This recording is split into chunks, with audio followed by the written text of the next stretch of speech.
So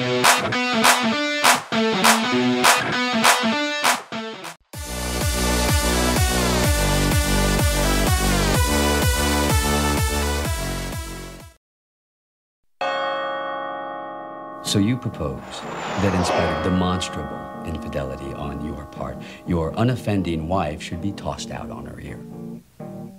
Is that possible?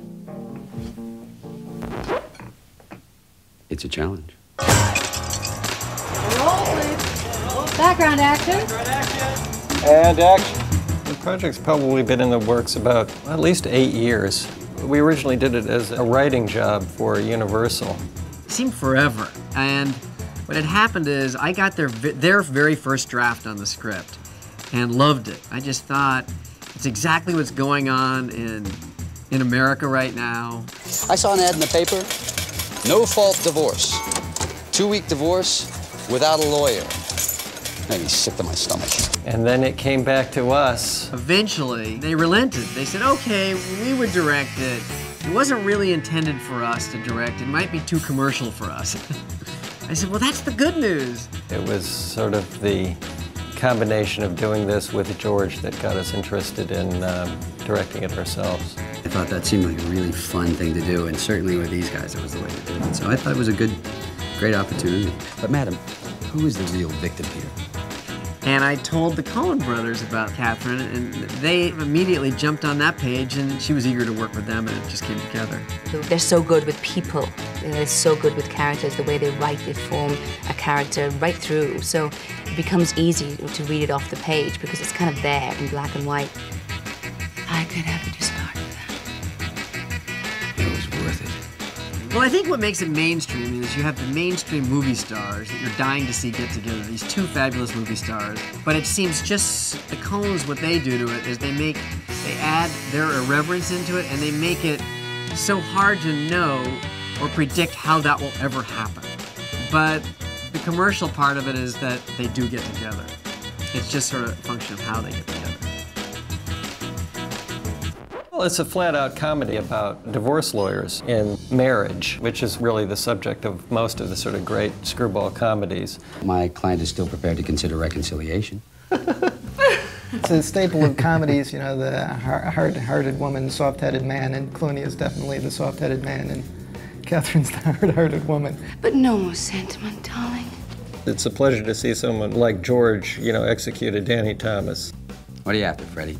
The set was just electric with anticipation the day we knew that George was going to be doing his Danny Thomas, and he did it beautifully. 50% of the marital assets.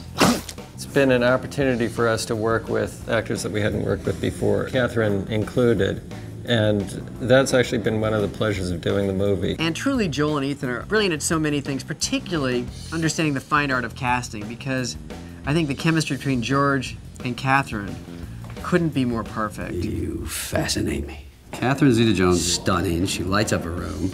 She can be one of the boys and hang out with everybody. She is a leading lady. Hello, darlings.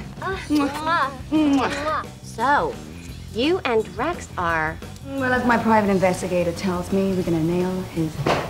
She's very focused and serious, but she's really very lovely and very casual and easy to talk to. And she's absolutely hilarious. She's charming. I didn't expect the most beautiful woman I'd ever met. I think if there's anybody that can match Clooney in terms of smoothness and looks and charm, she's the one for the job. The chemistry between me and George, I think, worked from the beginning. I think it was just because, well, you can't make that chemistry happen, but I think just the easy work environment and the kind of casualness of our characters off screen, I think it makes for good on-screen chemistry and relationship.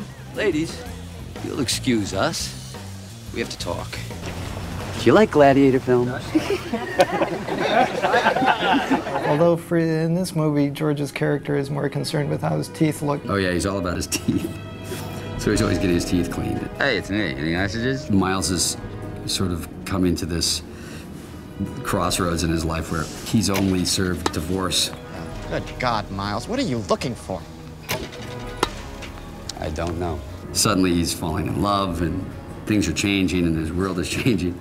I just love working with George. I've wanted to work with him for a long time. In the back of my mind, I had the image of George playing Miles. He brings a fantastic energy. He brings a smartness, a suave attitude that is completely irresistible. George has a really amazing sense of humor. That's one of the things I like about him personally. He's really great at the slapstick stuff. And we've been doing a few of those scenes where we really get to do the kind of physical comedy, and the guy's timing is just impeccable.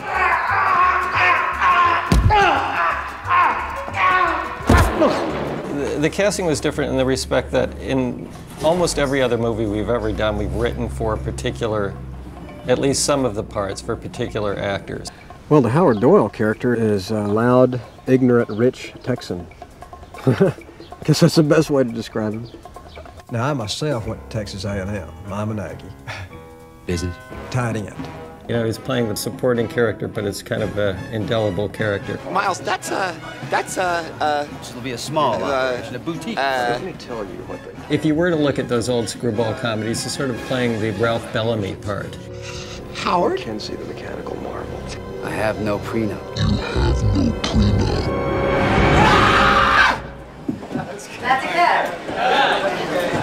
My character is Donovan Donnelly. Sleazebag, daytime television soap producer. That's my bloody check! You bitch! One of the best experiences I've ever had in making films. It was with Jeffrey. Mr. Donnelly, excuse me. You are Donovan Donnelly? I'm in a meeting. And it was a lot of fun. God damn it, I'm Gus Pitch. Cedric the Entertainer, who plays Gus Pitch. Somehow only Cedric could have played it. I kind of made him a little ex-military, but never really in the military, maybe more like merchant marines, but he takes it really serious. This guy probably was a general in the Salvation Army. So I see. Gym 4 times a week, hour and a half plus stretching.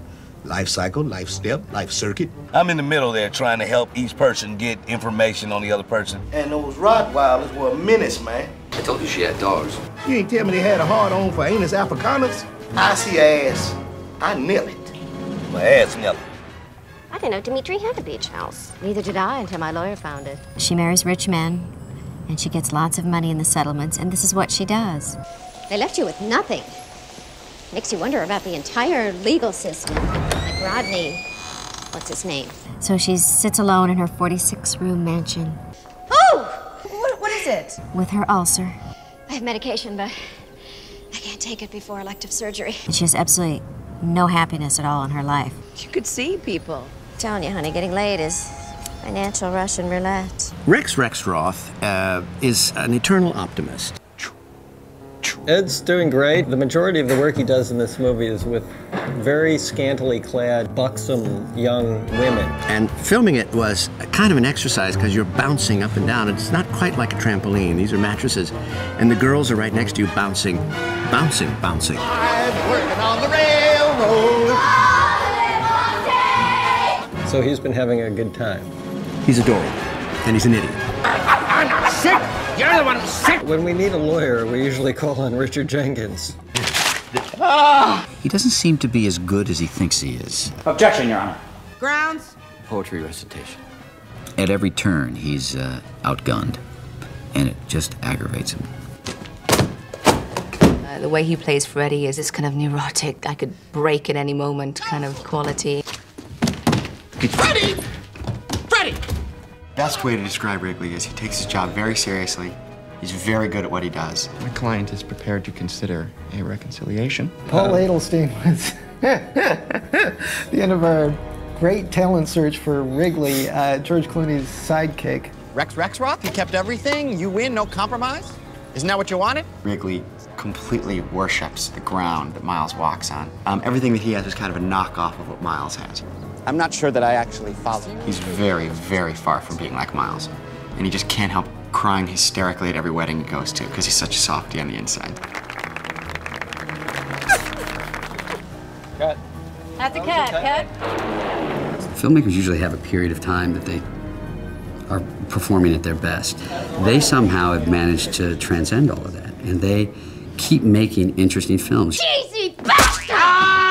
always thought it would be difficult working with two directors because I figured they had to argue somewhere along the way or disagree or give you two completely opposite notes.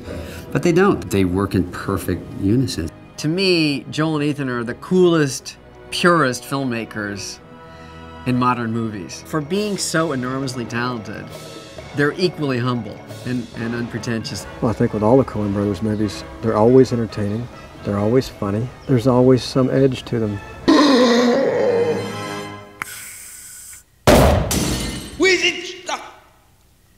They concentrate entirely on the work. They don't argue with each other. They have the same sort of sensibility about a scene. They shoot exactly what they need, and then you go home. There's going to be fighting through a crowd here. There's a lot of people milling around. It makes you as an actor completely clear about what the work is at hand that day. And totally open to have fun and screw around. They're great, and they stick their neck way out and they try wild things. Rise up early in the mood. This is gonna take A lot of their films, it's out there, it's big, everything is exaggerated and funny. She wanted to know the businesses and the wealths.